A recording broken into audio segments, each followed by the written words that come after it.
Okay, good morning all of you. Let's get started.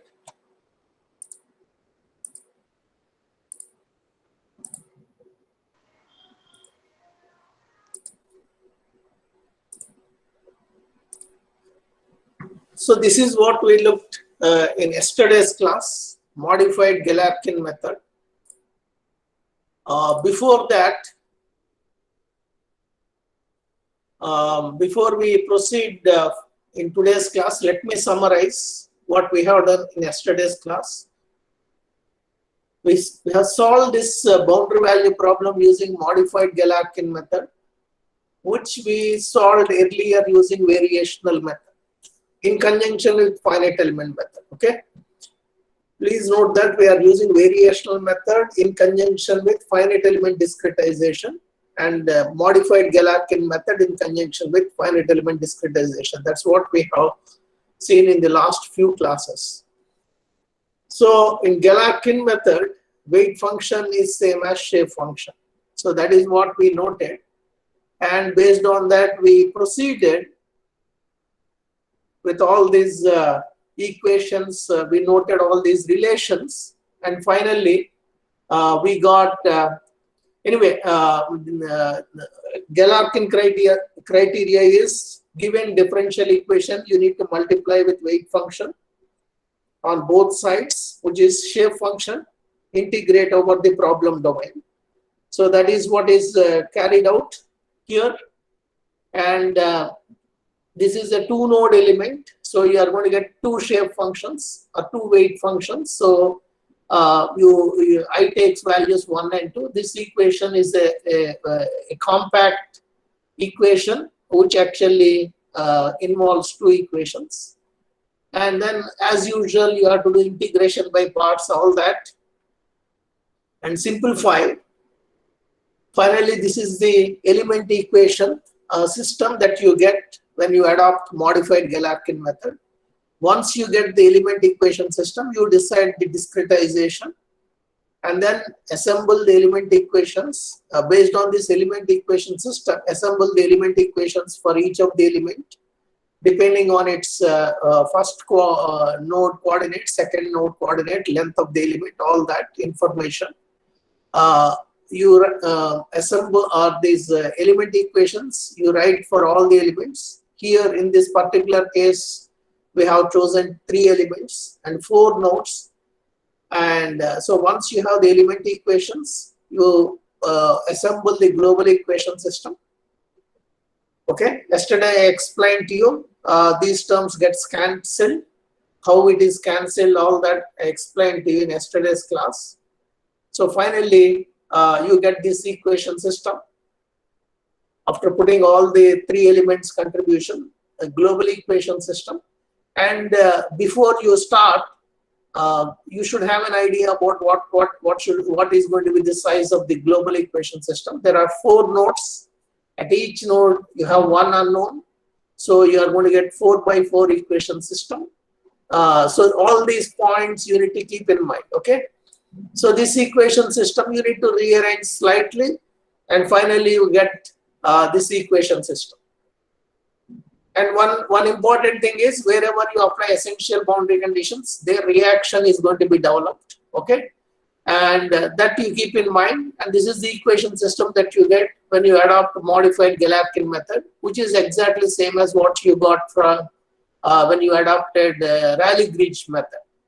So the solution is going to be exactly same. So once you solve for, you need to do partitioning of matrices, as I explained to you. Partition knowns on one side, unknowns on the other side. Do partitioning of matrices and determine the unknowns. Once you know, once you find U2, U3, U4, you substitute them back here and do multiplication. This row multiplied by this vector is going to give you R1. If at all you want to determine what is that R1. Okay, so that is the solution for at the nodes. These are the nodal values. Intermediate, if you want it inside the element, you need to go to each element. You need to go to each element, substitute the first node value, second node value, and do interpolation. and you are going to get the complete solution over that particular element. Like that, you need to repeat for all the 3 elements, then you get the complete solution for the global solution over the entire domain. You are going to get the solution for U as well as derivative of U. So this is in summary what we have done in yesterday's class or last few classes. Okay, any questions here? Any questions? Any questions related to assignment? Because assignment due date is getting closer, and if you don't attempt the assignment, you are going to be the losers. And if you accumulate assignments, then also you are going to be the one who is going to suffer. Okay, and next assignment you are going to get it on Monday. Second assignment you are going to get it on Monday. First assignment is due on Monday, 1st March. Keep that in mind. Any questions? Any questions at this stage? Or can I assume everything is clear? Variational method, Galerkin method, finite element, how to develop the shape functions, how to develop or how to come up with the relation between the local coordinate system, global coordinate system, all that. Any questions related to that? No questions? Sir. Sir, one question, sir. Sir, is any matrix here that can be called a stiffness matrix? Or yeah, this is your question is completed? Yes, sir, completed, sir. Please note that this problem, this particular problem, till now whatever we have taken, we took a boundary value problem. We don't know the source of it. We don't know the source of it. Somebody has given the differential equation and asked us to solve over a particular domain subjected to some boundary conditions. And we proceeded. We just simply treated it like a mathematical problem and applied these concepts and solved it. But when you solve when this particular differential equation, when this particular boundary value problem actually represents any structural mechanics problem, then this matrix is nothing but is going to be stiffness matrix. This is going to be stiffness matrix. This is going to be your stiffness matrix. This is going to be displacement vector. This is going to be force vector. Or even since you don't know the source of this boundary value problem, you can call this as stiffness-like matrix. This is like a stiffness-like matrix, load-like vector, force-like vector. Okay, and you can see here, and anyway, that whatever question that is asked is has some kind of importance here. You can see, finally, please note that this point, finally you got this equation system. How do you know? Please note that it is not simply your friend and you like comparing each other's solution for an assignment problem. When you are in an unknown domain, somebody asks you, how do you know? You have to do self-checks, understand? There is nothing, we don't know the exact solution for this problem. That's why we are adopting these approximate methods. So at each point, how do I know whatever I'm doing is correct or not? So that kind of self-checks have to be made, okay? And even here, the stiffness matrix, you can see is symmetric. Finally, you got this equation system and notice that the stiffness matrix is not symmetric. Then there is a problem. Stiffness matrix is always going to be symmetric. Or here, I should not use stiffness matrix. Stiffness-like matrix. You can see stiffness-like matrix is always symmetric. That is one thing. Okay. And also, please note that. If you see this stiffness matrix, if you see this stiffness matrix, if your node numbering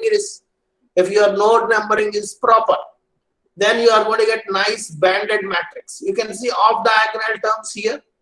Off diagonal terms are zeros. Okay, and you get a nice banded matrix. If your node numbering is if you choose irregular node numbering, then it is going to be fully populated.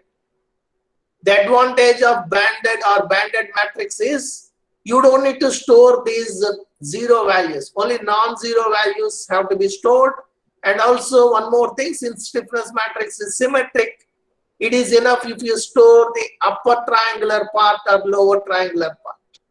Upper part or lower part, above the diagonal or below the diagonal, depending on the bandwidth. How many rows or how many off diagonal terms are non-zero? Only diagonal term along with off diagonal terms on one side you need to store, because you can easily reproduce the other side. Please note that it's very expensive. Here, imagine there is a billion by billion system, okay? And if you can see here now people are this Mars rover, such kind of things, big projects are going on. In such kind of projects, you are going to get billion by billion matrix. So how you are going to store all that? So we try to have a matrix which is a banded matrix, and also we are going to store only off diagonal terms, and that too non-zero off diagonal terms. And whenever I want the stiffness, whenever I want the complete matrix, I can regenerate. Whenever that requirement is there, I can regenerate. But whenever this matrix is not required, only those locations have to be stored. You can see here, if I store, you can see count 1, 2, 3, 4, 5, 6, 7. If I store 7 values, I can reproduce this entire matrix. Instead of storing, how many values are the total here? Here you have 16 are there. Okay. So instead of storing 16 values, I'm going to store only 7 values and reproduce. Whenever I want, I will reproduce this matrix. Anyway, the answer to the question is, this is stiffness like matrix, this is displacement like vector, this is force like vector. Okay. Any questions?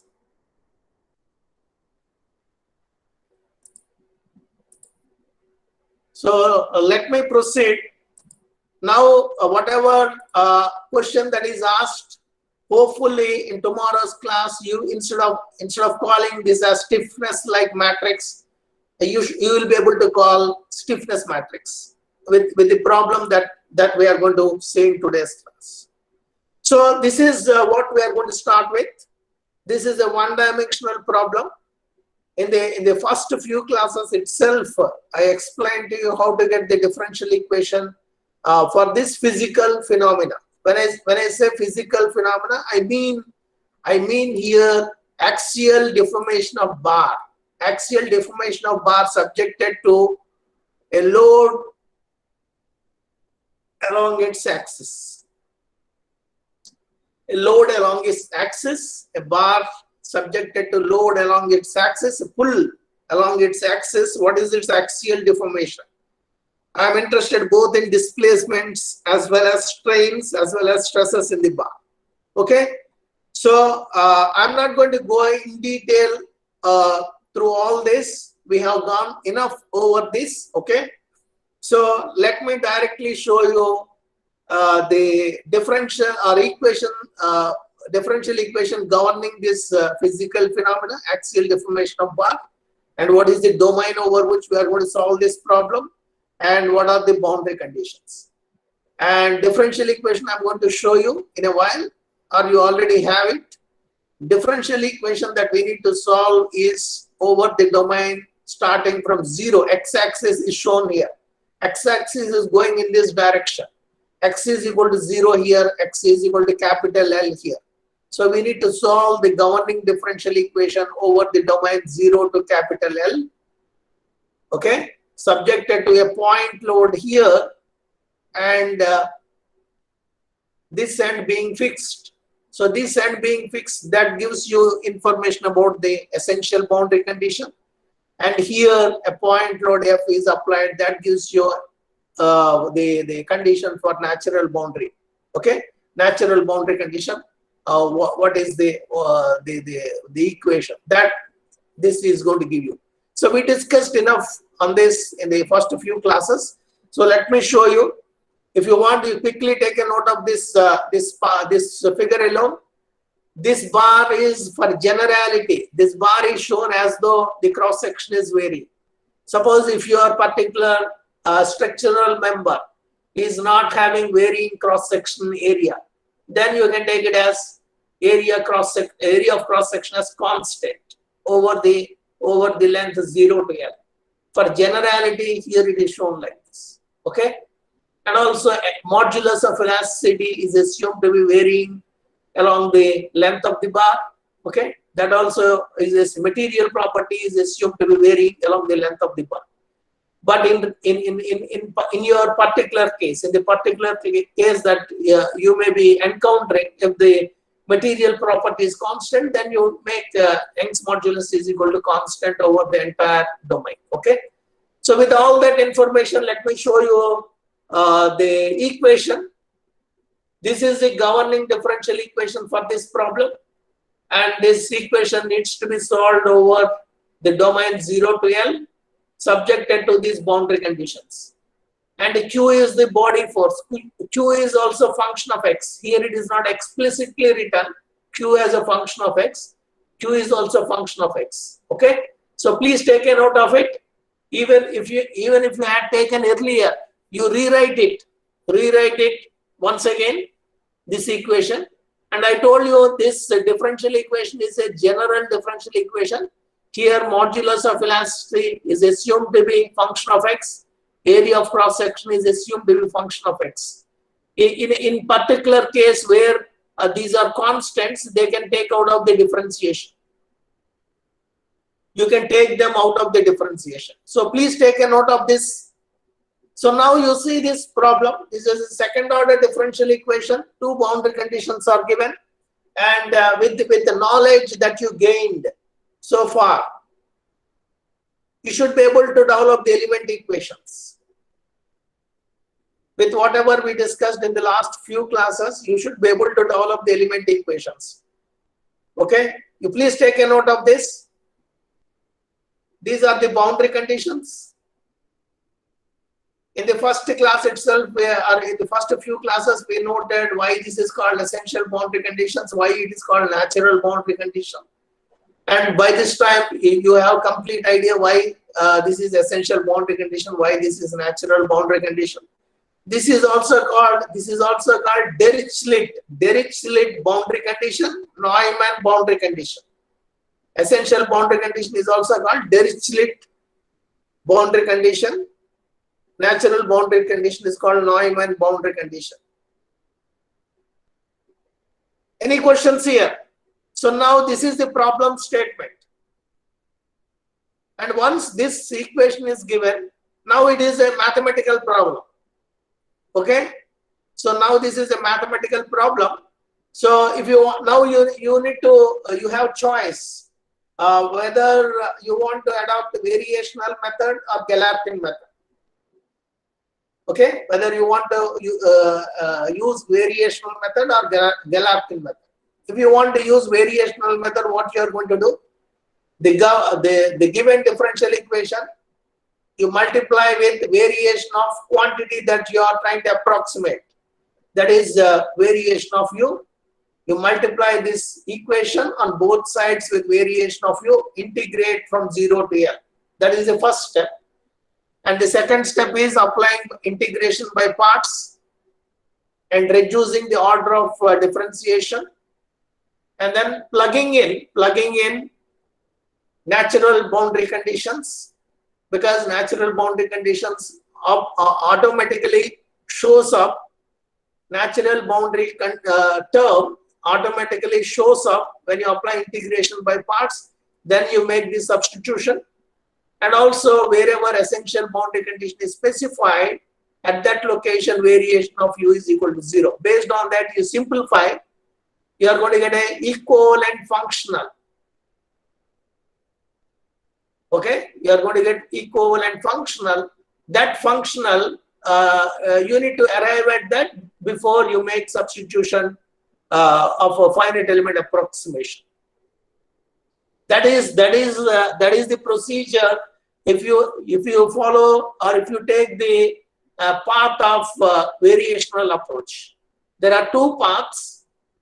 One is variational approach. Another path is Galerkin approach. If you choose Galerkin approach, what is the procedure? The governing differential equation you multiply with the weight function, integrate over the problem domain. So whatever in variational method you multiply, that is variation of the quantity that you are trying to approximate, whereas in the Galerkin method it is weight function. Weight function is nothing but shape function.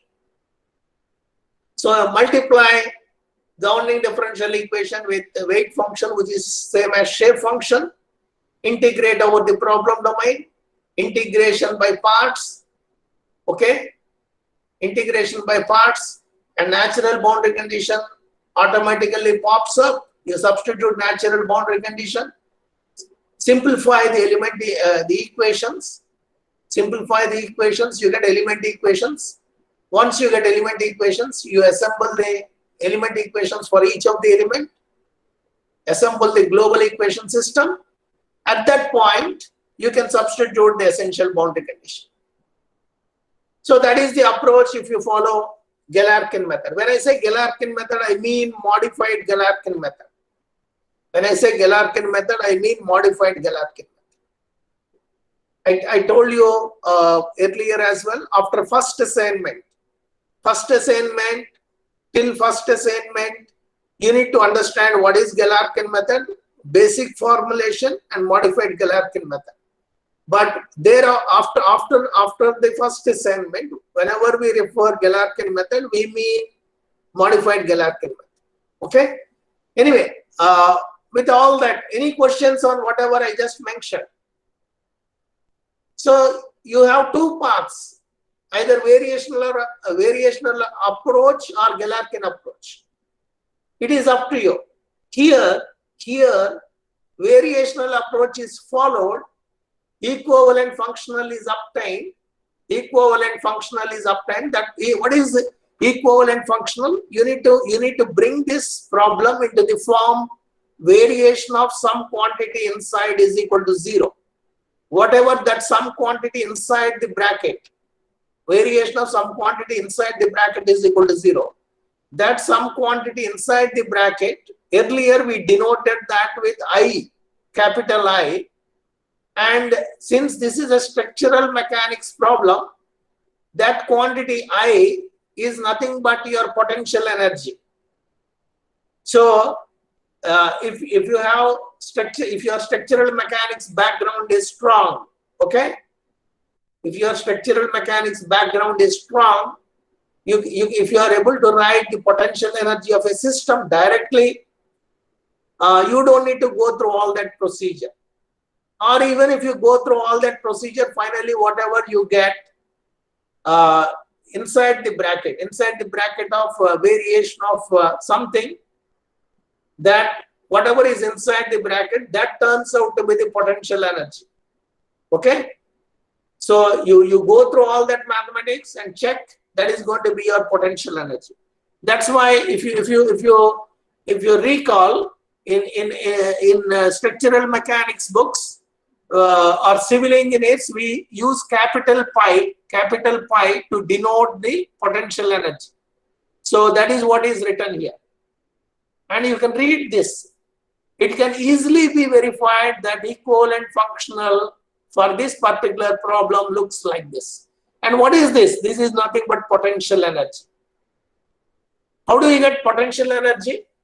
Potential energy is nothing but strain energy minus work done by the applied forces. You need to go back to your structural mechanics, okay? What is the definition of potential energy? Or you go to Wikipedia and type what is potential energy for a structural system. It is strain energy minus work done by the applied forces. And in this problem, what is strain energy? What is strain energy in this problem? First of all, how do you get strain energy? You need to please note that we are looking at a case. Please see when we develop these equations, please see what we assume. Stress strain law. Stress strain law is assumed to be linear. So whatever we are trying to solve is within the elastic limit. So that you need to keep in mind.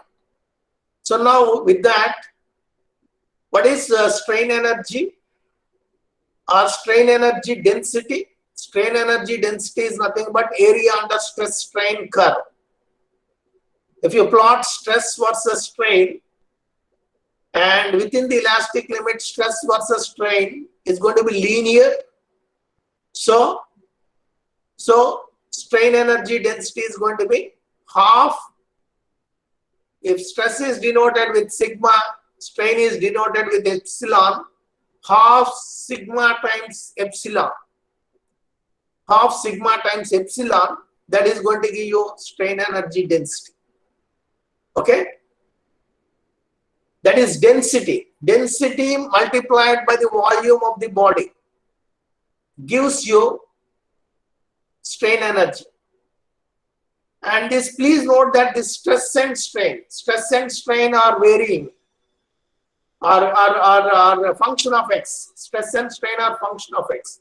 So half sigma times epsilon. If you want to write sigma in terms of epsilon, you can write it as, if you want to write sigma in terms of epsilon, you can write it as epsilon divided by Young's modulus. So half epsilon square over E, that is going to be your strain energy density. And what is epsilon? Epsilon is nothing but derivative of u with respect to x. Half, okay, half epsilon square. Wherever epsilon square is there, you replace it with derivative of u with respect to x. So half derivative of u with respect to x square. Sorry, derivative of u with respect to x whole square. Half times derivative of u with respect to x whole square divided by E is going to be your strain energy density. You can see here, half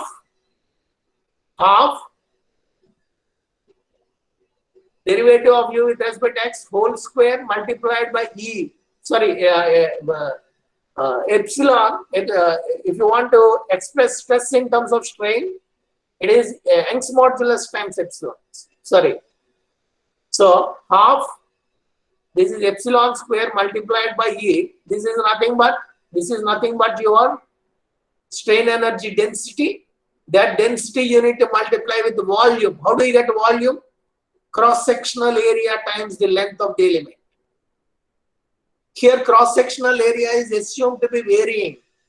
Cross-sectional area is assumed to be varying along the length. So if you want to find volume, what you need to do is cross-sectional area at a particular section multiplied by dx. That is going to give you differential volume. And if you want total volume, integrate it. Integrate from 0 to L. So that is how you get this. 0 to L, half Young's modulus times, this is nothing but epsilon square multiplied by cross-sectional area multiplied by differential length integrated from 0 to L. So this is nothing but your strain energy. This is nothing but strain energy. What is work done? What is the definition of work done? Force multiplied by displacement. Okay? And here body force is there. Body force is there. And it is varying. This body force is function of x. So it's varying from 0 to L. So when body force is varying from 0 to L, at every point, you multiply body force with the displacement at that point, integrate over the length. That gives you total work done by the distributed. This is Q is like a distributed load. So the second term is, first term is strain energy minus work done by the applied forces and also body force. So work done by the body force is given by Q multiplied by displacement integrated from 0 to L. That is the work done by the this distributed load. And there is one more force is here. This force is applied at x is equal to L. So this force multiplied by displacement at x is equal to L. F times U evaluated at x is equal to L. That is another force. So that one is okay. So you can see here these two terms are work done by the applied forces. When I say applied forces, it is body force as well as concentrated forces.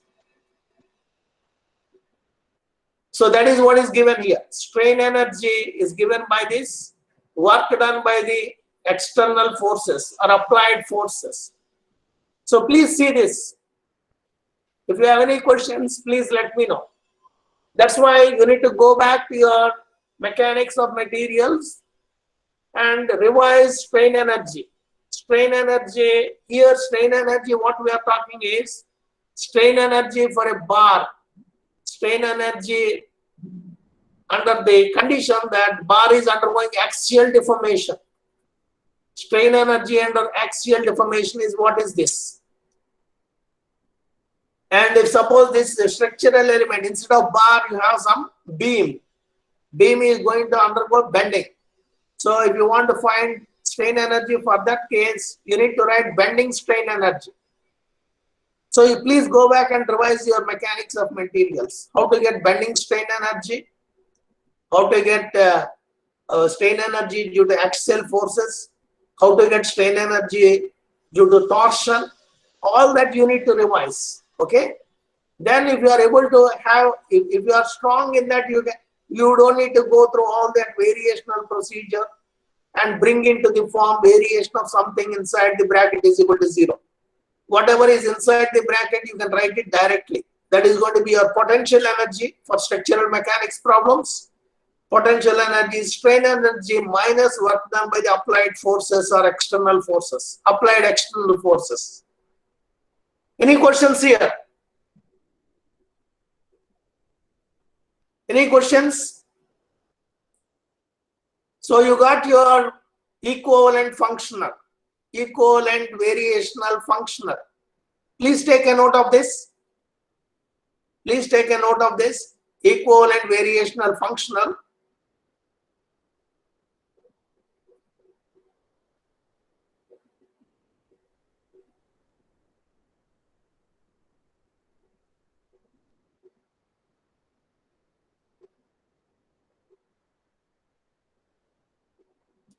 So once we got this equivalent variational functional, now we need to develop element equations.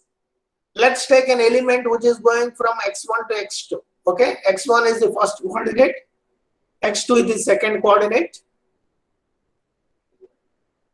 I'm going to the next slide. Hope you have taken a note of it. Okay, all the content in the slide. So now let's take an element. First node of the element is at x is equal to x1. Second node is at x is equal to x2. Okay, and let the now there is a meaning to this u. For this problem, what is u? U is nothing but displacement. Okay, u is displacement. Let the displacement at this node be u1. Let the displacement at this node be u2. And Q is the body force of acting over this element. And for simplicity, Young's modulus and cross-sectional area, they are taken as constant. What is E multiplied by A called? What is E multiplied by A called? Axial rigidity. Yeah, so it's good. Okay. So you please revise all your mechanics of materials concepts. This is actually because we are looking at axial deformation of bar. E multiplied by A is axial rigidity. E multiplied by I, if you are looking at a problem like bending, it's going to be flexural rigidity. Similarly, you have torsional rigidity. Anyway, E times A is or E and A are assumed to be constant. That means axial rigidity is constant over this element. Length of this element is L. So for this particular element, we are going to develop element equations, and then depending on the discretization, we can write the element equations for any number of elements and assemble the global equation system. And also let the force at this point be F1, let the force at this point be F2. For this element, for this particular element, if you want to write whatever this equation, previous functional, variational functional, or potential energy, and please note that potential energy is denoted with pi, this capital pi. This is Greek symbol pi, capital pi, and in bracket it is written as a function of u. Potential energy is function of displacement. Okay, so this is the variational functional. This, if you want to write for this element, this is how it looks like. Now you can easily verify whether this is correct or not. First term is nothing but strain energy. And what is the other term? Strain energy minus work done by the applied external forces. What are the applied external forces? Body force is there, Q, and it is a function of X. So it's going to be inside the integral, and the 2-point forces are there. And at this point, at this node, force is F1, corresponding displacement is U1. So work done by this is F1 times U1, F2 times U2. And also please take a note of this figure. You please see all the arrows are pointing towards the positive direction of x-axis. All the arrows are pointing towards positive direction of x-axis. Using that kind of notation only, we are writing this. If F2 is acting in this direction, if F2 is acting in the opposite direction other than what is shown here, then you need to reverse this sign here. Okay, I'm going to take all the displacements to be positive in this direction, all the forces to be positive in this direction, and I'm going to assume the displacements are going to be in this direction, and if I get a negative value, then the displacement is going to be in the other direction. Similarly, I'm assuming forces to be in this direction, that means positive, and if I get a negative force, that means the arrow should be reversed. That automatically mathematics will correct that. Okay, so please take a note of this figure. Whatever equations we are developing, you should also see, or you need to pay attention to how we are defining the coordinate system, which is our positive direction, because that is important. Because after you solve a problem, already you might have experience that kind of things when you are solving structural analysis problem. Once you solve for the forces or displacements, and if you are not careful with this coordinate system, finally whatever force you get, how can you say it is positive, or how can you say it is compressive force or tensile force? Depending on the direction in which the force you might have assumed in one direction. If the force turns out to be negative, it is going to be acting in the opposite direction. Okay, so with that kind of understanding, this is equivalent functional for this element. Any questions here? And if this is if there are no questions, and if you agree this is equivalent functional for this, and rest of the mapping relations, you please take a note of this. Mapping relations. I want to change the limits of integration from -1 to 1. And wherever u prime is there, B transpose D. Wherever u is there, N transpose D. Wherever dx is there, I'm going to replace with L over 2 ds. Okay. All that I'm going to do. So for that, I'm noting down all the information which we are already familiar with. Okay, please take a note of it.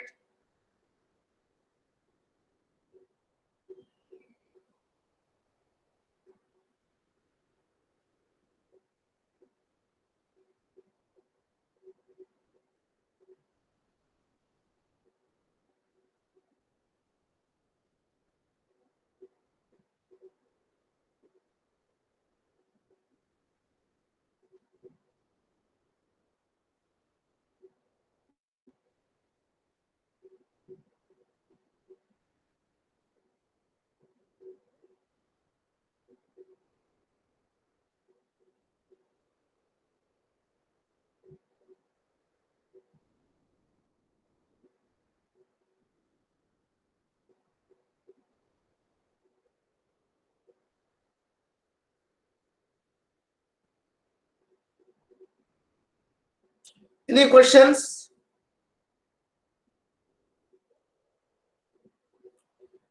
No questions? So then my job is going to be simplified. So now you plug in all this information. You plug in all that information. And you please quickly take a note of all this. U prime square, wherever U prime square is there, you are going to write it as U prime transpose U prime. U prime is B transpose D. And you do all that. Then your potential energy or equivalent functional becomes this one. In this equivalent functional, this some intermediate quantities are defined like this. K is defined like this, and Young's modulus and area of cross section are assumed to be constant.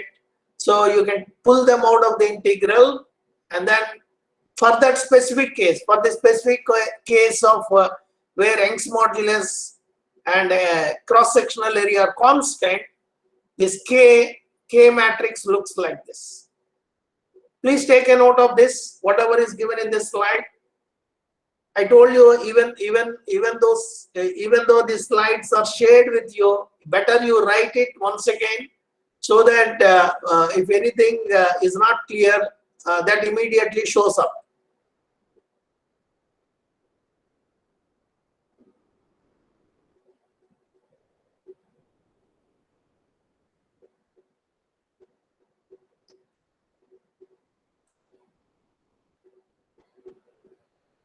So can I go to the next slide? And as I emphasized, please note that this K is, you can write this only if E and A are constant. If E and A are not constant, you need to put inside the integral and integrate. And integration is going to become complex. It means it's going to be not as simple as this one. If E and A are constant, this integral is simple because everything inside the bracket is constant. So you need to just simply integrate from -1 to 1 ds. So this is K, and some other vectors are also defined. RQ. Please note that this definition, these intermediate definitions are defining these intermediate quantities. Some here it is written as RQ, and here it is written as R beta, and that is specific to this whatever I'm presenting.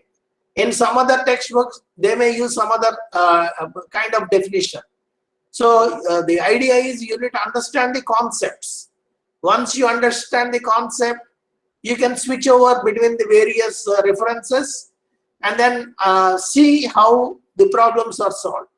Without understanding the concepts, if you keep looking at different sources of books, you may get confused. Okay, so for a beginner or a learner, you better stick with one textbook. So RQ is defined like this. Why it is defined as RQ? Because this quantity inside is related to the body force Q. And again, the last this one, this vector is obtained. This vector is obtained based on the condition that the body force is constant. Even though this integral is written, for a general case, and this is equal to, after that this vector is written, this is under the condition Q is constant. You please cross check that. And R beta is defined like this. R beta transpose is F1, F2 as a row vector, then R beta is F1, F2 as a column vector. Similarly, RQ transpose and RQ. So with all this information, your potential energy term is going to, or you can write it in a compact way in this manner. And if this is the potential energy, so this potential energy is nothing but, if you go back and see in the variational approach, it is the quantity which is inside the bracket. Variation of potential energy is equal to 0. What is the meaning of it? Derivative of potential energy with respect to each of the unknowns is equal to 0. That is nothing but that condition is nothing but stationarity condition. So apply the stationarity conditions. Here two unknowns are there, U1, U2. U1 is the displacement at node 1, U2 is the displacement at node 2. So apply this stationarity condition with respect to both U1 and U2. Take a note of this.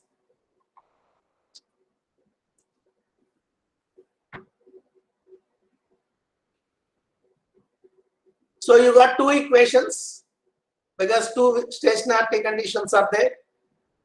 You put these two equations together, you are going to get this equation system. Which now you substitute what is K.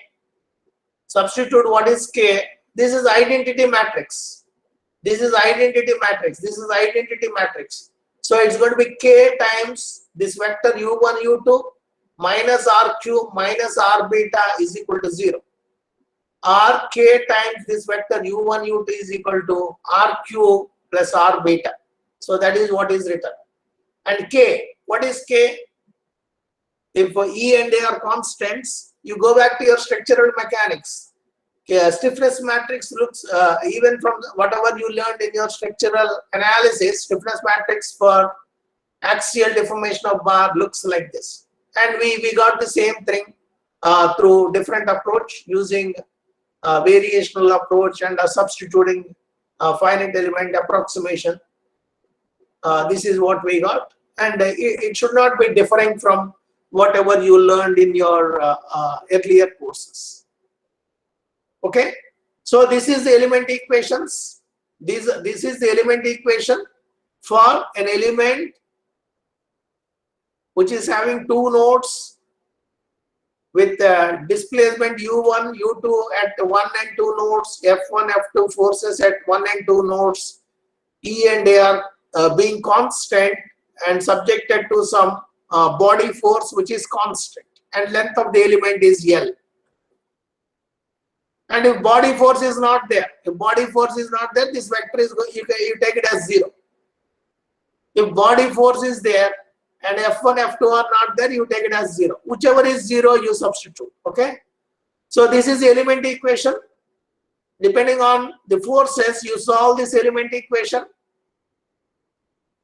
Or if you have many number of elements, you assemble element equations for each of the element and get the global equation system and solve for the unknowns. And once you solve for the unknowns, you get the nodal values. Once you get the nodal values, you come back to each element and try to find strain in each element. Strain in each element is given by this. How do you get strain? Strain is nothing but B transpose D. Strain is nothing but U prime. U prime is B transpose D. This is B transpose D. D is U1, U2. And this is what, if you simplify this, this is what you get. And what did you learn? What did you learn from your basic mechanics of materials? Strain is nothing but, if you have two nodes, two ends, let's say a bar is there, the ends, the displacements at the ends of the bar is given, U1, U2. What is going to be the strain? Small strain. Under small deformation, what is going to be strain? Change in length over original length. What is going to be change in length? U2 minus U1 divided by original length, L. So whatever you learned earlier in your first classes or the basic courses, that is still valid here. Strain is given by this. Once you get strain, multiply with material property, you get stress. Once you get stress, you multiply with cross-sectional area, you get the force. So this is how you need to solve. So please take a note of this equation. We are going to see an example quickly and then close the class for today. Please take a note of this equation.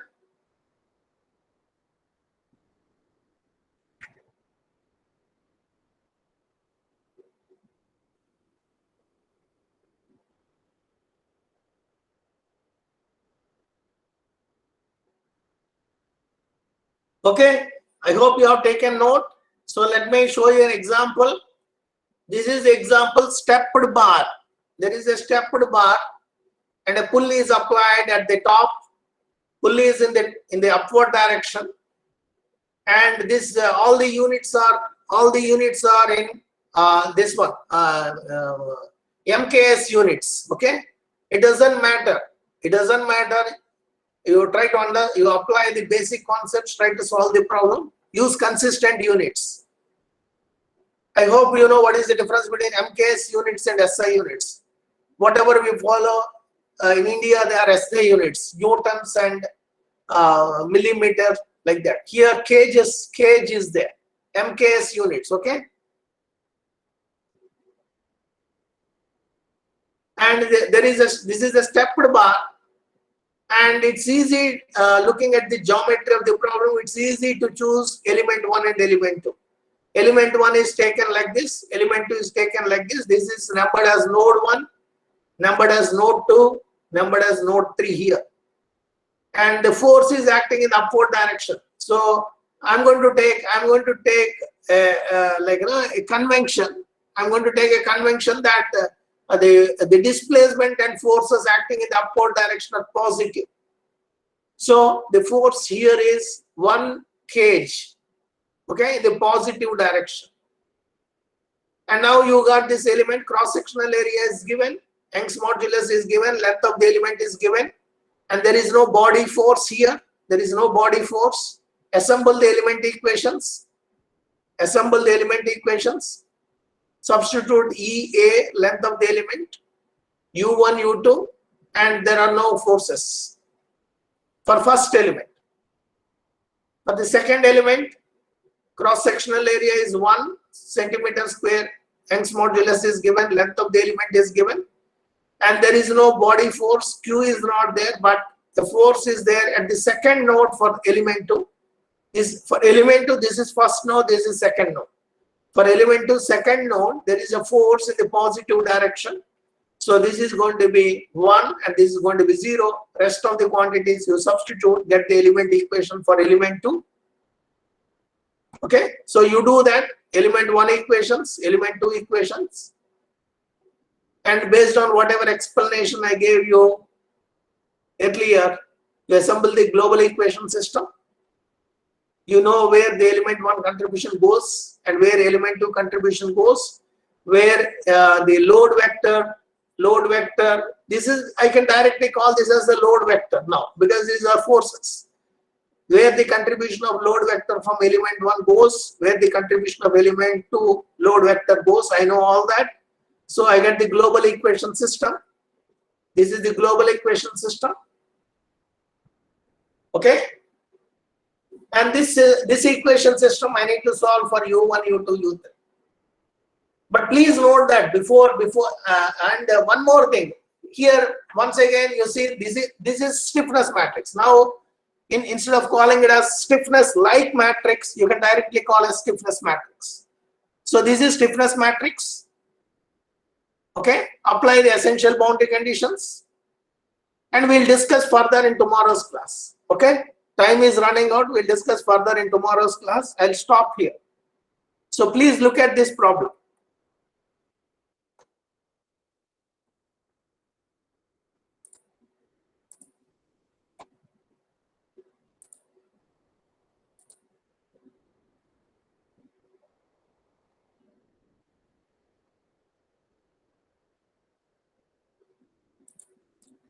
Okay, thank you.